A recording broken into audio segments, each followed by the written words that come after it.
Hey, I'm feeling good. Always trying to stay in a positive mood and feeling great about stuff. And I hope you are too. Yes.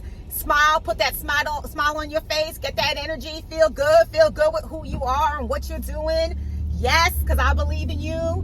Okay, yes. So today I'm here just thinking. I feel so good. I'm so happy because, we've been talking about focusing on you and focusing on what you need to do to make yourself better. So in this, as I sit here and focus on me, it doesn't mean that I'm excluding other people. It doesn't mean that when you focus on you, you're saying forget the world. You were just focusing on things that are important to you. So one of my things one of the most important things, actually the most important, it's God and family, my family. And I love being a mom. I love my children to death. They are the world to me. They are everything. And I love being there for them. I love participating in their school activities. I love all of that. And so with that, as I decided, as I'm here focusing on things, because I love spending time with my children and I love focusing, one of the things we did is my son's school had a field day and I signed up to be a part of that. Yes. I signed up to be a volunteer and help them out. You know why? Because that makes me feel good. And that is part of focusing on me. What brings me joy? What brings you joy? What are some things that you like doing? Some people want to do things for themselves. I like doing things for other people, which I shared. And this is why I have to do it in moderation and I have to balance how I actually do it. But focusing on me means I am trying to make sure that I'm being a good mother or a great mother. Not good, because we don't want to be good. We want to be great. So I want to be a great mother. I want to be a great wife. I want to be a great business partner. I want to be a great person. And so with that, as I focus, I decided I'm going to take the day off and take some time away and step aside and do something for my son, which will put a smile on my face. So we had field day at his school. I was there for a couple of hours and I actually had a wonderful time. I was running around with 9 and 10-year-olds. They put the Blues Clues, I don't know what they call that, where the football players have those things under their eyes and stuff like that. They made sure they put that on me to include me. They kept calling me Julian's mom. I don't have a name apparently, but they call me Julian's mom.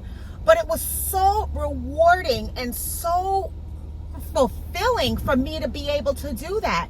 So for you, what is it that you like to do? Is family a priority for you? What can you do as a parent to make sure that you are there for your children in their times of need? Do you have to request a day off? Or maybe can you request a half a day so that you can be there for your child? Or, that's another topic, but start your own business so you don't got to ask anybody, right? But that's another topic. But seriously, what is it? Does your child have like a book club? Like my son's school, they're having something where parents come in and read to them or read with them. And they have to bring a beach blanket or a beach towel or a blanket for 30 minutes, and you read with them. I'm going to use that for my lunch break. I'm going to use that time to do that for me, because guess what? Because then I've accomplished many things. I've accomplished, one, my career goals because I'm still working. 2, I accomplished being a great mom because I'm there. Then I volunteered because you're supposed to do volunteer hours at the school. And 4, I feel good doing it because it's a win-win situation. So sometimes where you feel like you can't do things or you can't be there for your children, sometimes that makes you feel guilty. And I know it has for me, and I've been like, dang, I wish I could have done this, or I wish I could do this, or if I shouldn't say that, because I have made it a point to be there for everything. What it is I say to myself, if I can't be there, I'm gonna feel so guilty. If I can't be there, I'm gonna feel bad for my child. And I don't even know if they'll remember this. I hope they do. But guess what?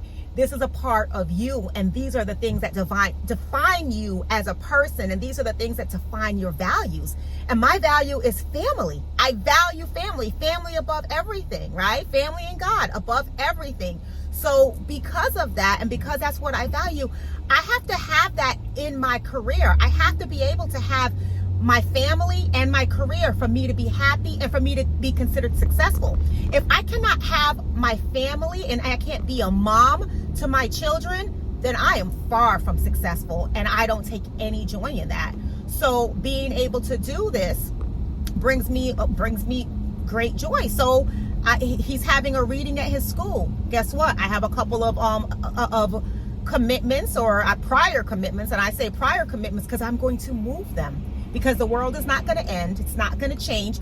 And I am not going to be a good partner. I am not going to be a good person if I am not there for my son, because the whole time I'm going to be thinking about the fact that I'm not with him. I'm not doing this 30-minute activity, right? And I couldn't give this up all because of something else. So sometimes you have to change commitments, change your schedule. That's fine. If you work, maybe flex a little bit. If you have that opportunity with your job, talk to your supervisors. Hopefully, if you're in a situation where you still work for someone, hopefully you work for someone who has the same values that you do and who understands what's important to you. I believe in that, and I value like the people that I work with, and I value people as an individual, just as who they are, right? So if being with their family is what makes them happy, as long as a job gets done, your supervisor, your leader may not have a problem with that. So speak to them. Oh, my son has this engagement. My daughter has this engagement. From like 9 to 10, is it okay if I work from 11 to 7 or 12 to 8, 12 to 9, whatever it is? You may have that opportunity to flex, but you have to ask, and you have to make sure that you try to do that. It may not even be children. It may be something that your parents are getting an award and you want to be there. Maybe your pet, there's some dog show that you want to do. My mother-in-law loves dog shows, and she puts her dogs in competitions and so forth. And those are the things that bring her joy. So again, if you're focusing on you, it's not necessarily children, it's whatever things that you like. So by all means, she should be able to come in late or take a day off to go do that activity and have her dogs go into the best puppy of the year and win that award, right? Because that is what makes her happy. So in this, I'm starting to find, as I'm focusing on myself and focusing on making myself a priority, I'm actually finding, and I've shared this before, that I'm actually having more time for other things, because I'm not filling my time with nonsense or filling my time with things that are unmeaningful or just not meaningful to me.